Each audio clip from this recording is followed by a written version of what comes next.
दोस्तों, वंदे मातरम। आज अपन बात करेंगे कफ के बारे में, सर्दी जुकाम के बारे में। नाक बहती रहती है, हमेशा समस्या बनी रहती है। कई लोग इसको साइनस कहते हैं, कई लोग कफ कहते हैं, कई लोग फेफड़े की कमजोरी कहते हैं, कई लोग और कुछ कई नामों से जानते हैं, टीबी कह देते हैं। तो इसको हमें समझना पड़ेगा। मनुष्य को बहुत सारी बीमारियां होती रहती है, लेकिन ये एक ऐसी बीमारी है जो इसको हर समय परेशान करती है। तो हमें समझना है दोस्तों कि ये परेशानी होती क्यों है और इसका निराकरण क्या है। तो इसके बारे में अपन आगे बढ़ें उससे पहले समझ लें कि ये बीमारी का कारण क्या है। सबको पता है कि नाक बहता रहता है, साइनस होता रहता है, एलर्जी होती रहती है, लेकिन इसका कारण क्या है? इसका कारण सीधा साधा एक ही है कि आपके शरीर में ऊर्जा घट रही है। आप कमजोर हो रहे हैं, शरीर से आप मोटे हो रहे होंगे, लेकिन अगर आपको बार बार सर्दी जुकाम कफ हो रहा है तो इसका मतलब आपके शरीर की ऊर्जा घट रही है और आपका फेफड़ा कमजोर हो रहा है। तो इसको हमें स्वस्थ करने के लिए आवश्यक है कि हमारा भोजन थोड़ा सा सुधार किया जाए, जिससे हम अपने जीवन में बहुत बड़ा बदलाव ला सकते हैं। तो जिन लोगों को साइनस की प्रॉब्लम रहती है या सर्दी जुकाम हमेशा बना रहता है, उनके लिए मैं आपको बताऊंगा कि आप अपने भोजन में धीरे धीरे परिवर्तन करिए। भोजन में परिवर्तन क्या करना है? जो कफवर्धक चीजें हैं उनको छोड़ दीजिए। धीरे धीरे छोड़ पाएंगे, एक दिन में नहीं छोड़ पाएंगे। तो कफवर्धक चीजों में क्या क्या चीजें आती है हमारे जीवन में? कफवर्धक वो सारी चीजें हैं जो हमें पचती नहीं है, उनसे हमारे शरीर में कफ बढ़ता है। कई लोगों को रोटी खाने से, गेहूं की रोटी से भी कफ हो जाता है, चावल से ही कफ हो जाता है। कई लोगों को घी, दूध, दही और तेल खाने से तो लगभग लगभग काफी लोगों को होता ही है। तो अगर हम इन सारी चीजों को बंद कर देते हैं तो हम खाएं क्या? हमारा भोजन क्या होगा? ये सारी चीजें कफवर्धक है तो हमारा भोजन क्या होगा? सारी चीजें लगभग भोजन में है, तो वो भी हमें समझ लेने की आवश्यकता है कि हमारा भोजन क्या होगा। हमारा भोजन, हमारा पुराना, अगर पीछे चले आज से 50 साल पहले, 100 साल पहले, तो हमारा मुख्य भोजन हुआ करता था बाजरा, मक्की, ज्वार। भोजन के मुख्य भाग थे ये, लेकिन इनको हमने निकाल दिया। तो अपने जीवन में इनका भोजन में उपयोग करिए। दूसरा, आपको अपने जीवन में हमेशा खाने में विटामिन सी रखना है। विटामिन सी को आप पानी के साथ घोल के पी लीजिए, हर बार पानी के साथ पीजिए। विटामिन सी के लिए जो फल है, सबसे बढ़िया फल है नींबू, दूसरा है मौसम्बी और आंवला। जो भी आपके पास उपलब्ध हो, इनको आप हर 2 घंटे में जितनी मात्रा आप इनटेक कर सकते हैं, 1 गिलास 2 गिलास पीते रहिए। धीरे धीरे धीरे धीरे सिप सिप करके पीते रहिए।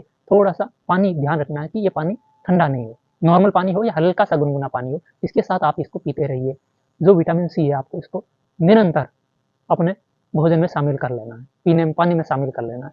इससे आपका कफ, आपका जो साइनस है, आपका जो श्वास नहीं आ रही है समस्या, खांसी हो रही है, ये बढ़ेगा नहीं, वहीं स्थिर हो जाएगा और धीरे धीरे धीरे धीरे 2-4 दिन, सप्ताह भर, 15 दिन में यह बिल्कुल आपको स्वस्थ कर देगा।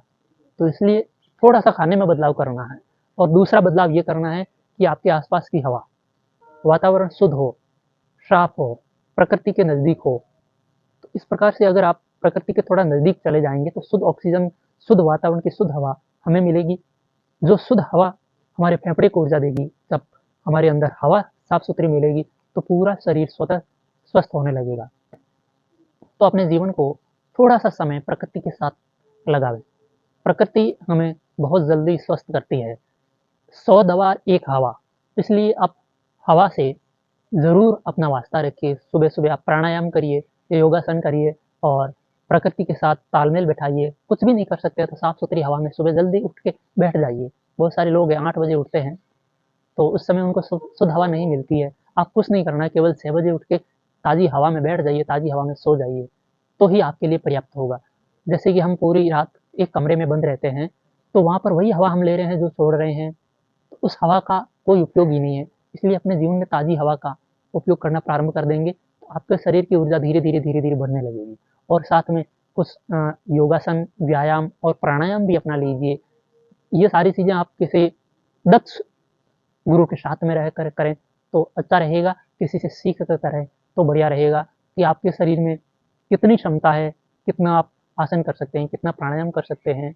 हम क्या करते हैं फ़ोन पर या इधर-उधर से देखते हैं कि ये भी कर लूँ, वो भी कर लूँ, इतनी सारी एक्सरसाइज़ व्यायाम करना प्रारंभ कर देते हैं, जो हमारे लिए उपयुक्त नहीं है। इसलिए ध्यान रखना है कि कभी भी अपने शरीर की पावर से ज़्यादा या आपके शरीर की क्षमता से ज़्यादा हमें किसी व्यायाम को नहीं करना। अगर ऐसा करेंगे तो वो आपको नुकसान दे सकता है, बीमार आदमी को। स्वस्थ आदमी अगर ज़्यादा करेगा चलेगा, लेकिन अगर आप कफ की समस्या से परेशान हैं और सर्दी जुकाम साइनस बना रहता है, तो आप अगर ज़्यादा करते हैं तो ठीक नहीं है। इसलिए उसको एक नियमित और एक सही तरीके से जब आप करेंगे तो आपको बहुत फ़ायदा मिलेगा और हवा शुद्ध हो गई, खाना शुद्ध हो गया, साथ में जो अंदर पड़ा हुआ है, जो खाना हमने पीछे खाया उसको पचाने के लिए योग, व्यायाम हो गया और थोड़ा-थोड़ा कम खाना भी प्रारंभ कर देंगे। इससे हमारा जो अंदर मल है, अंदर कफ जमा है, शरीर को समय मिल जाएगा उसको बाहर निकालने के लिए। तो इसलिए थोड़ा-सा कम खाइए और विटामिन सी पर्याप्त मात्रा में लीजिए और भी फल ले सकते हैं जिसमें अनार इसमें बहुत बढ़िया फ़ायदा करता है। तो अनार को आप सुबह, शाम, दोपहर तीनों टाइम एक-एक अनार खाना शुरू कर दीजिए, तो 1 सप्ताह भर में ये सारी समस्याएँ आपकी धीरे, धीरे, धीरे, धीरे दूर हो जाएगी। तो जुड़े रहिए हमारे साथ, आपकी जो समस्याएँ हैं उनको कमेंट में डाल दीजिए ताकि हम उसके अनुसार आपके स्वास्थ्य का मार्गदर्शन कर पाएँ। सबका धन्यवाद।